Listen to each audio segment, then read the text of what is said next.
So was that just about the perfect night, really? You were able to rotate, give players minutes who needed minutes, and you got through to the next round? Yeah, it was a good night. And so we are pleased with the performance of the team and, of course, with the result. And we are in the next round, and it was about that. Was it never really in doubt after Alejandro gave us the lead in the first half? First goal is very important always, but if you don't get the first goal, you still have to win. And Mason Mount, a first assist for him with the corner for Casemiro. Were you happy with what you saw from him tonight? I think probably 2 assists, so pre-assist. On the first goal, he was also the foundation for that goal, and I think he played very good, as we can expect from Mason Mount. I mean, he went off at half time. Was that just a precaution as he hadn't played for? No, but we made that out before the game. Casemiro's now got 4 goals. He's the top scorer with 4 goals. Are you liking what you're seeing from him as well? Yeah, but we know his qualities of Casemiro, and he adds so much to the team in his distribution, but also in his arriving.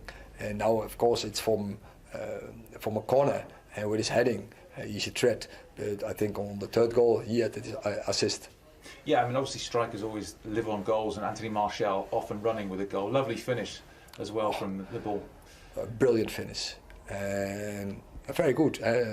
That's also, he gets his goal, that's important. Will give him confidence, so very happy and pleased with his performance as well. And Amrabat's home debut, played on the left, played in midfield. He was all energy. Did you like what you saw from him? This is his first game. It was okay, and he did his job. And as I said before the game, he's a type of player where the team needs him, he will play and he will contribute. And that is, I think, what we have seen today. And young Dan Gore on his 19th birthday, you'll certainly remember that, making his debut. Very great. I think it's a great birthday. But I just said, I'm not a manager, and we don't have coaches who give players opportunities. They have to deserve it.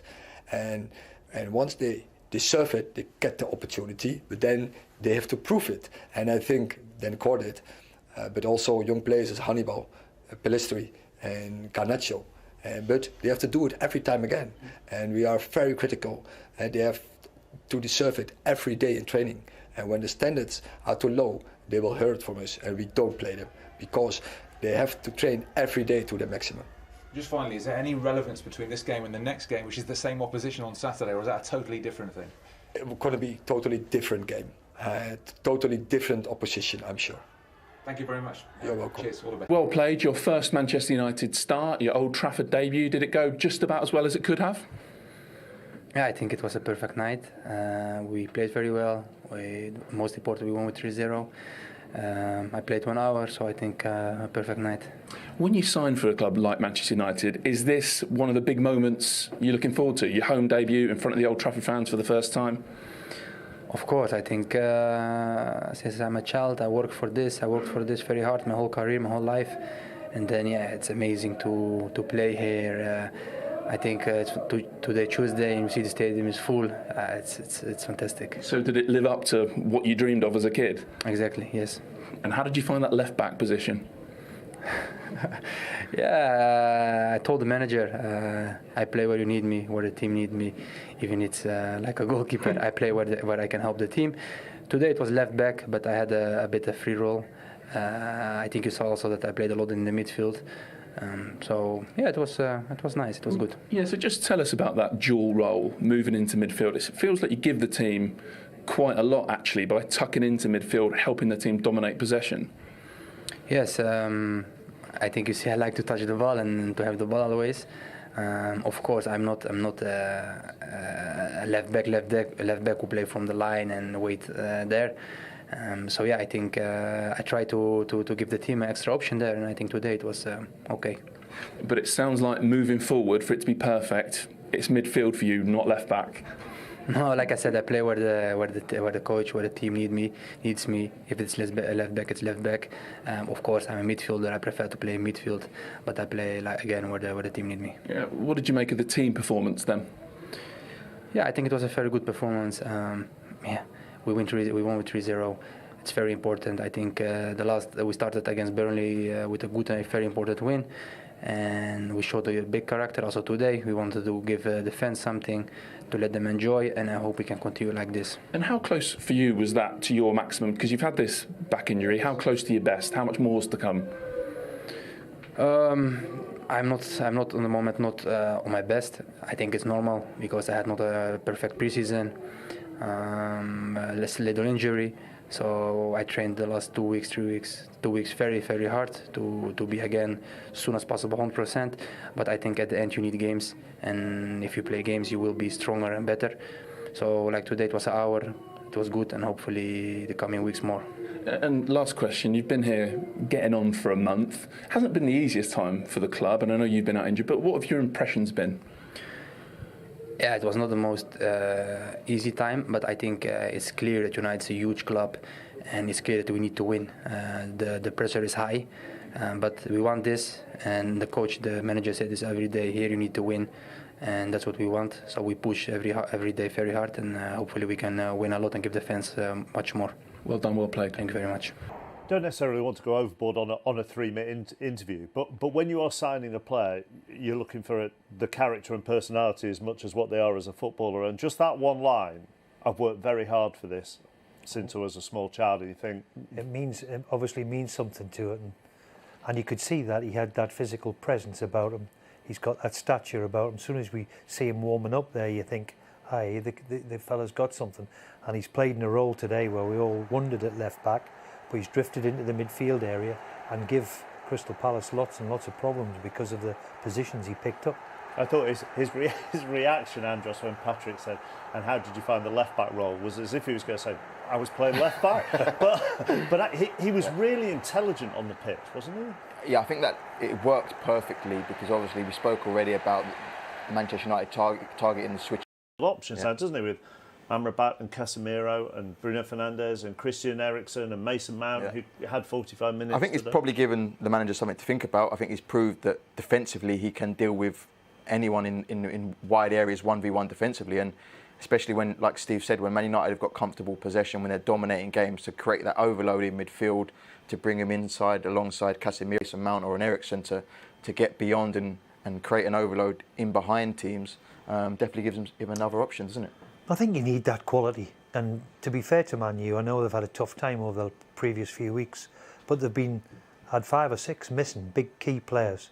And the introduction of Varane and this boy Amrabat tonight gives them that little bit of quality and depth where, let's be brutally honest, if you're going to go and try and win a Premier League or compete in the Premier League and Carabao Cup and playing in Europe, you do need that strength and depth. And we've seen it a little bit today, that a few of them getting back injured will help the manager, that's for sure. Let's go back through the goals. You mentioned United's game plan at half-time. Dalot had a good game, didn't he? Yeah, he did. He had a very good game, and with Wan-Bissaka injured, they're going to need him to keep having good games. But again, yeah, it's a switch of play.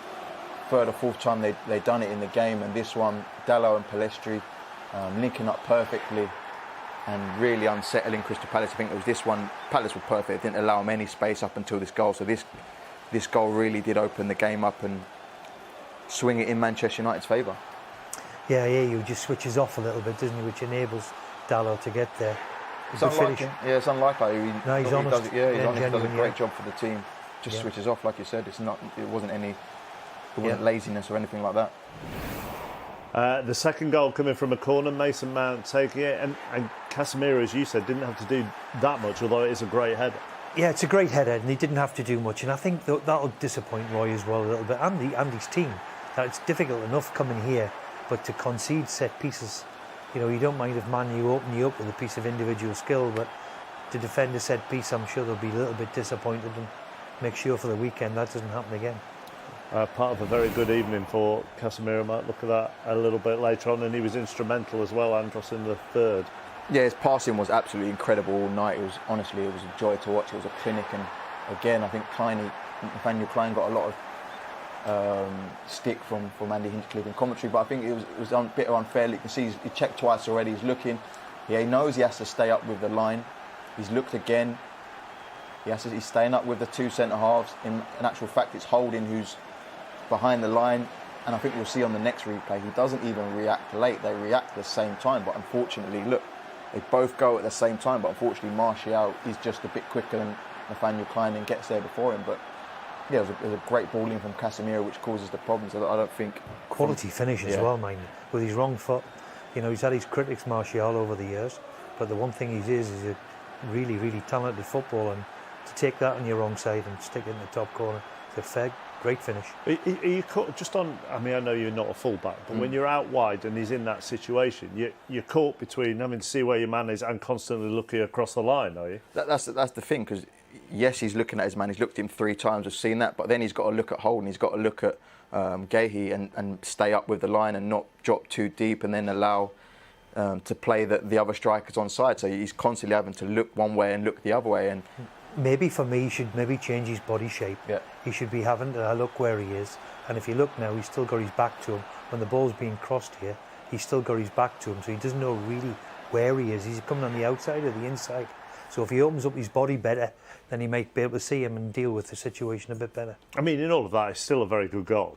Well, Casemiro, as Andros has just said, I mean, Casemiro all day long has put on a show, hasn't he? I mean, great delivery. It was a good night. What did you like? Oh, it was a good night, as you say. And I think we played quite well. And we dominated the game. So, yeah, that was what we are looking for. And I know you said beforehand the mood was always good, but on the back of Burnley at the weekend, does this really start to introduce some positive momentum into your season? Yeah, but if you don't win, of course, that is what I also said. Then there's disappointment and frustration. But the mood is then dropping. But the spirit was always good. The togetherness was always there and is there. And you could also see that today. And we make a step forward in Burnley, how we there defend. How we do that in togetherness, and today on the ball we make another step. So still a lot to come, but we're making and we're moving forward. Okay, so it's almost like Burnley was the foundation, and today we saw a bit more of your team on the ball in attacking areas, an improvement in that part of the game. Yeah, but it's also depends on the game. The opposition is playing always a part of it, but definitely today in possession we moving forward. So Hag Amrabat, if we can work through a few individuals, what did he add to the team, particularly in that left-back position, tucking into midfield? It felt like it almost gave you another dimension and helped you dominate the ball in the match. Yeah, but that's why we play him there, and I know he's capable. I said to you before, he's a player like he gives the team where the team need him. He play there, and then he gives contribution to the team, and that is quality. But also quality is also then the energy and the dynamic he brings. Was the plan always for Mason Mount to come off at half-time, and what did you think of the 45 minutes he gave you? Oh, definitely. Before he's returning from an injury, and we have to build this up. And when we go too quickly, you get the drop. We want to avoid that. And I think his performance was very good.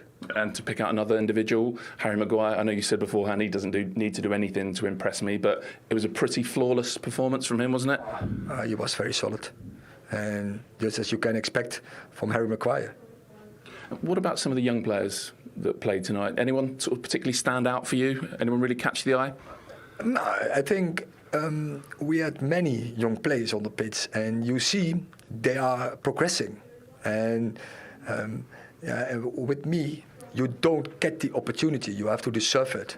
And those players who are coming on, and they are all from Hannibal on, to Pellistri, to Garnacho, to Dengor, and they deserve it to get their play times, and they have to show it every day in training with me and with our coaches, and then you get an opportunity, and then you have to take it. So talking about showing things in training, if I can just bring up a player who wasn't involved tonight, who would have been in different circumstances, Jadon Sancho, not involved tonight. Is that situation any closer to being resolved? I don't talk about players who are not available. Okay, so there's nothing more you can add to that. I mean, I believe this evening today he's deleted his Instagram account. Is that maybe a step towards building bridges with you? I don't know. It's up to him. So you say it's up to him. If he apologises, is this done? I say I don't comment about players who are not available. Okay, so nothing more to say. Okay, thank you. You're welcome. let's just deal with that last point first. It would be fair to say that the ball is very much in Jadon Sancho's court, wouldn't it? Yeah, I would think so. I mean, look, the only way this is going to be resolved is if he goes in to say to the manager, I apologise, and apologise to his teammates. You can't go on social media and start criticising the coach. At the end of the day, he's the boss, and he makes the decisions. So there's got to be a little bit of respect there, and I would urge him to, to get in there, knock on the door, and see if they can work things out, because the kid's a talented player. We haven't really seen the best of him here, but we know that he's got really, really good ability. But you can't have the issue now with there's rules for one and rules for the other. He's been like that, to be fair to Ten Hag, since he's walked through the door, that he'll not put up with this indiscipline. Yeah, listen, I've been where Jadon Sancho is. I've been that young, emotional winger. There's only one winner, though, isn't there? Yeah, there is. At the end of the day, listen, I've made tons of mistakes just based on pure emotions. But one thing that does happen is in a few days when the dust settles, you realise you made a mistake, you apologise, which Jadon Sancho hasn't done. So I'm questioning who's advising him, who's in his ear. Senior players should be telling him, agents should be telling him, close friends and family should be telling him. Did you have a support network to help you through those moments? Senior players, other squad members? Yes, yeah, I was. Listen, again, in my younger age, I made many mistakes, but listen, advising me, I had senior players speak to me, but I knew once the dust settled and the emotions were gone and I calmed down that I made mistakes, and always I was first to apologise. And I think he just has, even if he doesn't. I think if when you're young, you can understand, you can give and take a little bit, but you can't go public. You can say what you want in the dressing room, call the manager wherever you want, in a dressing room or in his office or whatever, but you can't go public against them. And even if the manager's gone public against you? Well, at the end of the day, he's the boss. It's his prerogative. So he has to. These are the rules. This is the way it is, and it's the same for all of them. And that's at the moment, and he's trapped at the minute, because I would think he's got to go in and apologise to his teammates, and then get on with training, working hard, and trying to get in the team and get him back on the rails again. I don't think what the manager said was personal. All he said was Jadon Sancho hasn't trained well, so he's not playing. It was a professional opinion. It wasn't personal. I think calling the manager a liar. There's only ever going to be one winner there, unfortunately. Of course. Listen, Patrick went through several of the players with Ten Hag over the course of that game. It's only fair we look at Maguire, because we talked about him at the start, and therefore his performance was solid, and his use of the ball was good. Yeah. I mean, his use of the ball is always very good, because he's very, very decent. And he made a really good interception in the first 5 minutes with Crystal Palace's only real effort in the first half. He did what Harry does. I've seen Harry play so many times and play like this, where he's done enough and played well, and you can see the reaction to some of the supporters here when he makes a tackle. He's done well again, so fair play to him. It's a normal Harry performance, like you said. He's so solid, but I think the problem is now in social media, right, he has one maybe comical moment and it's blown up and it's treated as if that was his performance for the whole 90 minutes. And I think he's been unfairly treated, and it was a solid performance again. And Ten Hag wasn't surprised at all in his interview as well. And Casemiro as well, who again has had some critics at the start of this season. But I mean, he set such high standards. All last year was, I mean, look, we know he's at the wrong end of his career, but what a footballer this fella's been over the years. I mean, you don't play for Real Madrid for 10 years and then his way to pass, his vision, some of the passes he played in particular was outstanding, that one, but it's effortless to him. He's just a very, very good footballer, and I'm so pleased to see him. It sounds an obvious thing to say, Andros, but when you watch him in the flesh and you just watch him, the number of times he is looking over his shoulder before the ball is played into him. Honestly, it was absolutely sensational. It was a joy to watch today. I think in the first half it was more the switches of play, and like you said, the vision to switch play, and then in the second half, once Palace came out and started leaving gaps, he, without even looking, he saw those gaps. He was wrapping passes between the lines, he was playing no-look passes, he was absolutely sensational. And that way to pass it, I mean, if you're going to get a cross-field ball like Mason Mount got, the way to pass is crucial if you're out wide. Yeah, 100%. It's all in the pass, it's all in the care. Even for Martial's goal, the absolute 100% care in the pass, it was it was an absolute joy to watch. Theatre of Dreams, Old Trafford. This is Derek Ray, joined for commentary by former England international Lee Dixon. And no question, this ought to be a game that gets pulses racing. It is Manchester United, and they face Blackpool. Yeah, really looking forward to this one, Derek. Excite me. Come on, let's see some entertainment. Not a fantastic piece of defending, was it? Oh, they've lost it. Well, Manchester United have chosen this particular shape. Harry Maguire plays alongside Victor Lindelof in central defence. And potentially a real handful in attack today, Edinson Cavani.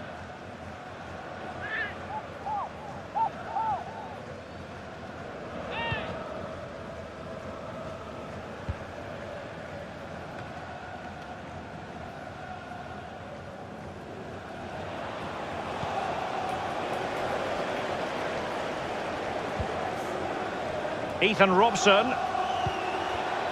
High quality defending. Well, there are many who regard Bruno Fernandes as they can... And he's in. Has a go. And a goal it is. No long wait for the opener today. Well, here's the replay, and it's a lovely, quick counter-attack that sets up the chance. And he composes himself, coolly slides it past a lonely keeper, who will be asking questions about where his back four went to.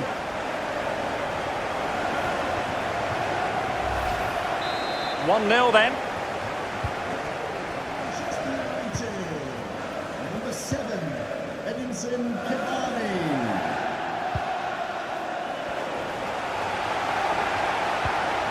Cavani. Good visualisation and execution.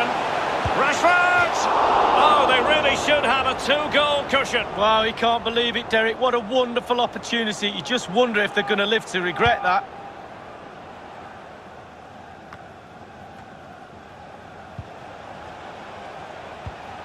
Yates. Well, real difficulty keeping the ball. Oh, lovely incisive pass. Cavani's in behind. And a goal! That's his brace! They just can't keep him quiet. Well, let's look at this again. Magical football on the break. Surprise is the key. But I have to say, after that, the keeper doesn't cover himself in glory. Near post, left exposed, and he's punished.